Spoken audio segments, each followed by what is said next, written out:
Welcome to What is Crypto? I'm Matt, and this is Crypto. Today I'm going to be talking to you about Kaspa, ticker signal KAS, and really specifically I'm going to be mentioning the FUD going on about Kaspa at the moment. What's going on with Shai Desha? What happened? If you want to know all about that, then stick around to the end of the video. Don't worry, legends, overall I'm still super bullish on Kaspa, but I do think it's important to talk about and note what is going on in the world of Kaspa. So if you're bullish on Kaspa, make sure you like, comment, subscribe. Also, if you want to join my Discord, there is a link down in the description. We've been absolutely printing lately, and I just called Quokka, which has since ripped over a 10x for the Discord. So congrats if you got in on that one.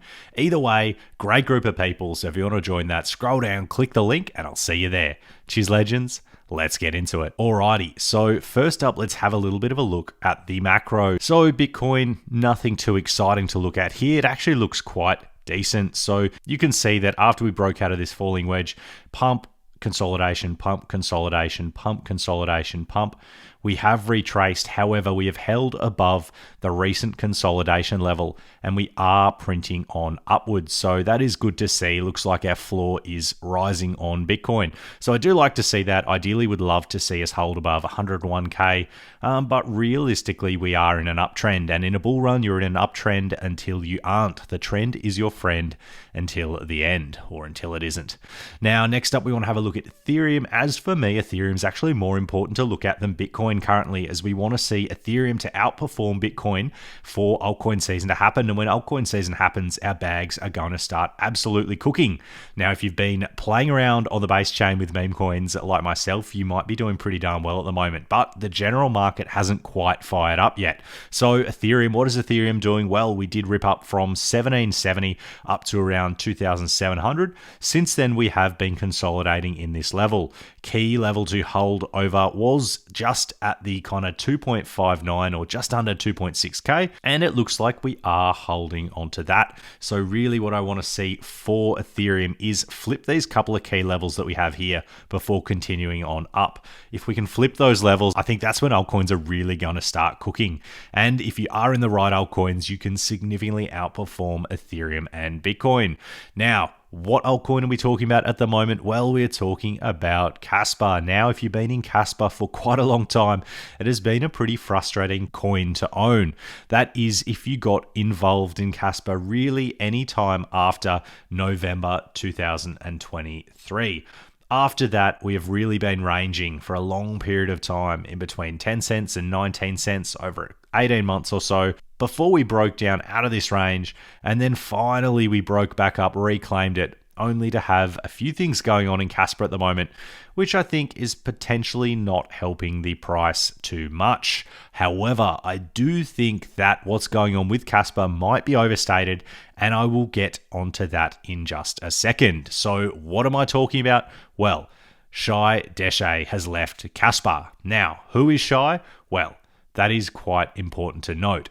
He is not a developer of Kaspa, as a lot of people do think. And he was definitely one of the spokespeople for Kaspa. He was really heavily involved in Kaspa, and it was great to have him on board. He's a quantum cryptographer, but he is not one of the core devs or part of the core dev team. Now, that's not to say he wasn't important, as I do think he was, and it is a massive shame that they have had a bit of a falling out. But yeah, I'll read you his tweet and then we can discuss it. Dear Kaspa community, this is a farewell. I have a lot to say. I'll start with the ugly, move on to the bad, and end with the good. I often envisaged telling my story in Kaspa once it was concluded, but I never imagined it would end with betrayal. In the spawn of 2 days, 3 people whom I considered friends posted ugly, unfair, and misleading comments about me, with the clear purpose of undermining my integrity, the breadth of my contributions, and my character as a whole. I want to respond to these accusations, and I want the reader to notice the common thread: poor communication. The accusation common to all 3 posts is an insinuation that I am trying to squander the title of core.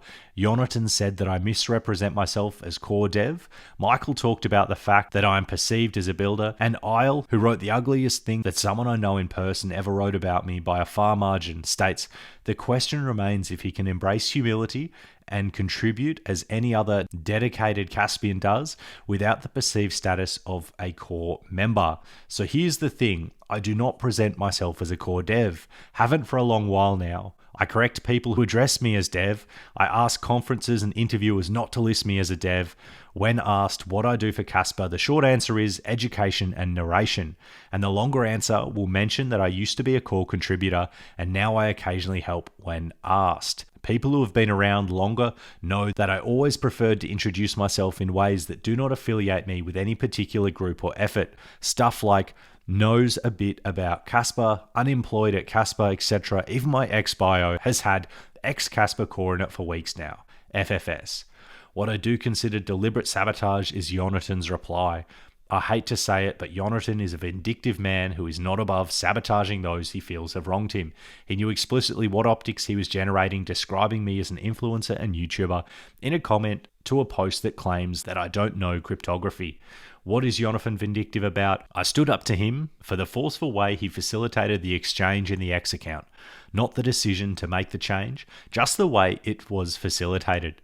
Jonathan's conduct hurt people, broke the community clean in half, and alienated passionate and long-standing community members. He could have achieved the exact same results without any of this, but he refused to communicate. I pressed on that and got ostracized for it, and have been facing vindictive behavior ever since, both private and public. This latest stunt is just the last sequence of deliberate, unkind acts I've patiently gritted my teeth through while looking the other way. A lot of people asked why we don't solve this in private. My only answer is that I tried, but there was no cooperation. That being said, what stung the most was that none of these people congratulated me on my wedding. Now, there's so much more to this. I'm not going to read through absolutely everything here, as, there is just so much information. But his ending bit is now for the community as a whole.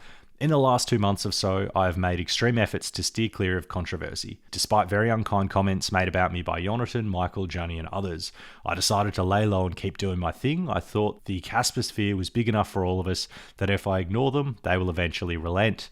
But then this three-pronged attack happened and I just couldn't take it lying down. Surely, I thought to myself, the community will understand and not stand for this injustice. I was wrong. Seeing the reaction to this character assassination made my heart sink. Seeing so few people saying, guys, what are you doing? This is insane. Calling them out for the injustice.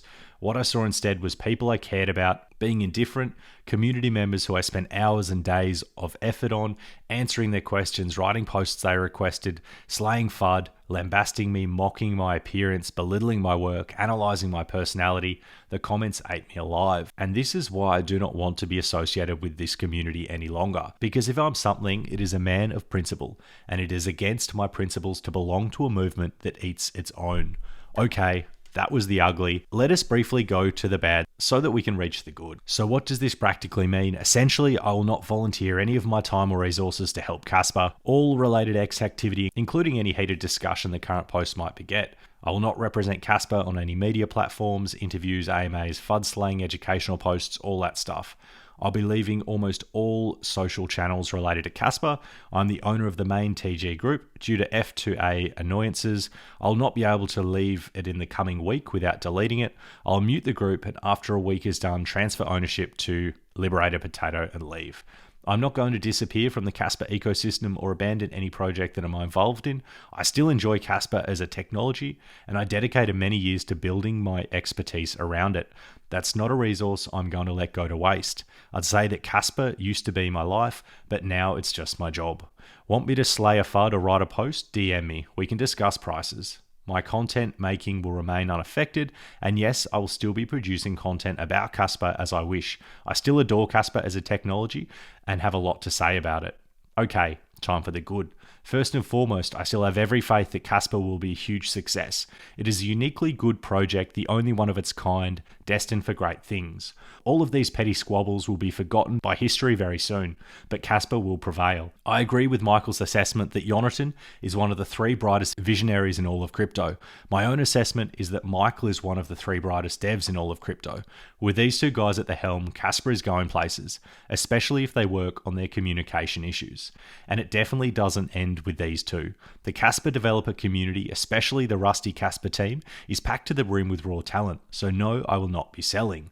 While the ungratefulness of some people sank my heart, it was lifted by the kindness of others. What carried me through this is the absolute barrage of support messages and posts. It is humbling to see so many people lining up to share my impact on their lives, or rage with me, or offer advice, or tell me about themselves, or just express simple gratitude. Some people sent photos of their cat. This support didn't just lift my spirit, it is a constant reminder that I can still do great things. It is empowering to know that there are many people across the world who feel for me, appreciate me, and like me as a person. This inspired me to create a Telegram group for people who want to be in touch. We can be our own small community, assuming anyone joins. And then he's got a Telegram link. By Kaspa, it was fun until it wasn't. So, a lot to unpack there. I didn't read through it all as, that was an enormous post.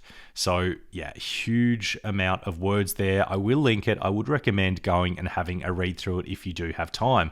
But what are my thoughts on it? Well, I do agree it is a little bit disappointing that this was done publicly, although Shai says that a lot of it was tried to be done behind the books. But why is it happening? Well, there was an issue with the main Twitter account. So there was conversations that it should be opened up to the community and not Jonathan just having control of it. And it seems like that's potentially been resolved. It's a shame that this has happened after Shai's left, but Kaspa's latest post after they'd been silent for about a month summarized by saying, "From now on, the account will not speak for Kaspa itself.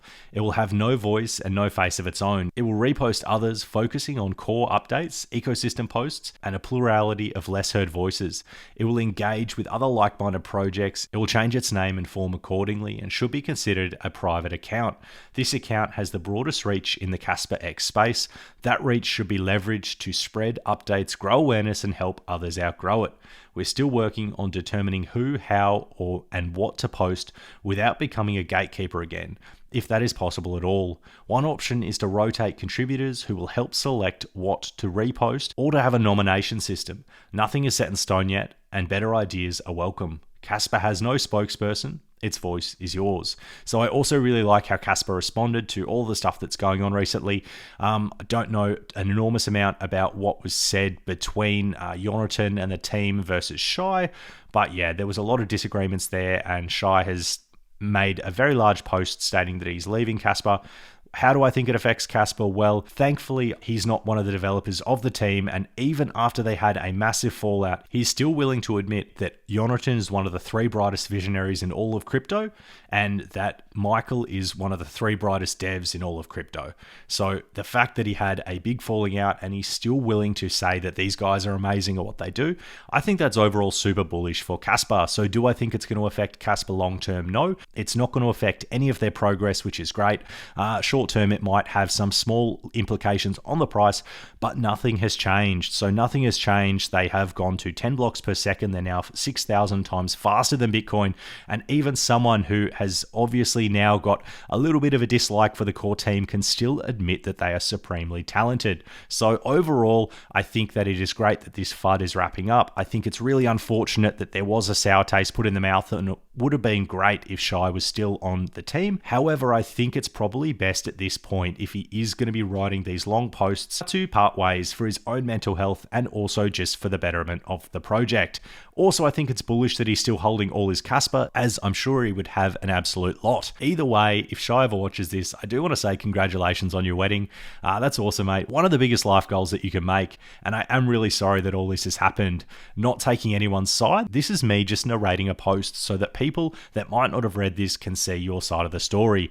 Either way, super bullish on Kaspa, and I love the fact that even though Shai is now no longer associated with the Kaspa team, that he is still able to recognize how talented they are, and that Kaspa is different, and that Kaspa is something special. Alrighty, legends, that's going to wrap it up for me today. Don't forget to like, comment, subscribe. Drop a comment down below what you think about all this, and drop a comment down below of what you want me to cover in the future. Also, I've got a Discord. If you want to join, I've made some pretty decent calls in there lately.